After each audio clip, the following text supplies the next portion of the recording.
آج سے ہزاروں سال پہلے جزیر عرب کے جنوبی علاقے یمن میں ایک نہایت خوشحال شہر آباد تھا جسے صبا کہا جاتا تھا۔ وہاں کے لوگوں کو صبائی کہا جاتا تھا۔ اس قوم کو اللہ نے بے شمار نعمتوں سے نوازا تھا۔ ہر طرف سرسبز کھیت، بہتے چشمے اور پھلوں کے باغات تھے، لیکن یہ لوگ اللہ کے بجائے سورج کی عبادت کیا کرتے تھے۔ جب وہاں کے بادشاہ شرحبیل کی موت ہوئی تو اس کی بیٹی بلقیس نے حکومت سنبھالی۔ بعض روایات میں لکھا ہے کہ بلقیس کے والدین میں سے ایک جن تھا، لیکن اس بات کی کوئی مضبوط دلیل موجود نہیں۔ ملکہ بلقیس ایک نہایت عقل مند اور غیور عورت تھی۔ اس نے تقریباً 9 سال بڑی خوبی اور عدل کے ساتھ حکومت کی۔ اس زمانے میں یمن، شام اور عرب کے درمیان ہونے والی تجارت زیادہ تر صبا کے ہاتھ میں تھی۔ یہی وجہ تھی کہ یہ قوم نہایت دولت مند سمجھی جاتی تھی۔ اس دور میں دنیا کی سب سے عظیم سلطنت حضرت سلیمان علیہ السلام کی تھی، جن کی حکومت مشرق سے مغرب تک پھیلی ہوئی تھی۔ آپ کا دارالسلطنت بیت المقدس تھا۔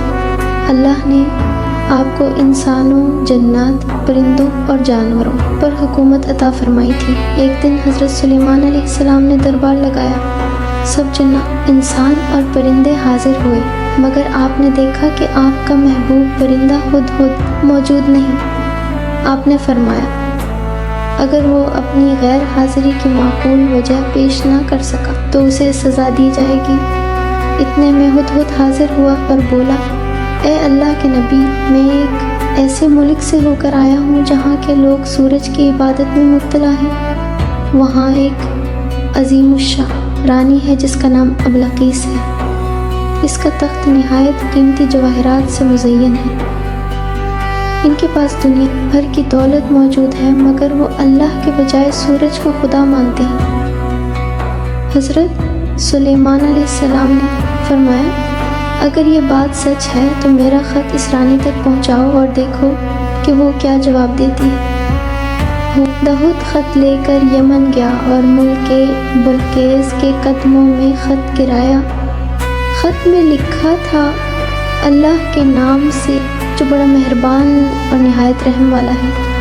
یہ خط سلیمان بن داؤد کی طرف سے ملکہ سبا کے نام ہے کہ سرکشی نہ کرو بلکہ میرے پاس فرمان بردار بن کر آ جاؤ۔ ملکہ بلقیس نے اپنے دربار کے 300 سرداروں کے سامنے خط پڑھا۔ وہ غصے میں آ گئے اور کہا کہ اس کا سخت جواب دیا جائے، مگر ملکہ نہایت سمجھدار تھی۔ اس نے کہا خط سے ظاہر ہے کہ یہ کوئی عام بادشاہ نہیں بلکہ اللہ کا پیغمبر ہے۔ ہم جلد بازی نہیں کریں گے۔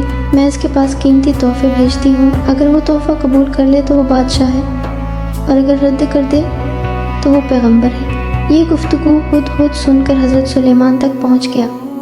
حضرت سلیمان علیہ السلام نے جب یہ سنا تو جنات کو حکم دیا کہ شہر کے راستے میں سونے اور چاندی کی ٹائلیں بچھا دی جائیں اور دربار کو جواہرات سے آراستہ کر دیا جائے۔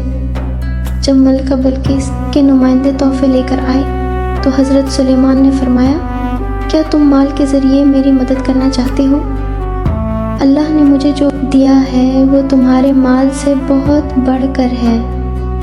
اپنا تحفہ واپس لے جاؤ اور ملکہ سے کہو کہ اب وہ خود حاضر ہو، اگر نہ آئی تو ہم ایک طاقتور لشکر لے کر آئیں گے۔ جب یہ خبر ملکہ تک پہنچی تو وہ سمجھ گئی کہ یہ واقعی اللہ کے نبی ہے۔ اس نے خود حضرت سلیمان کے دربار میں حاضر ہونے کا فیصلہ کیا۔ حضرت سلیمان نے اپنے درباریوں سے فرمایا تم میں سے کون ہے جو ملکہ بلقیس کا تخت اس کے آنے سے پہلے میرے پاس لے آئے؟ ایک طاقتور جن نے کہا آپ کے دربار برخاست ہونے سے پہلے میں اسے لے آؤں گا۔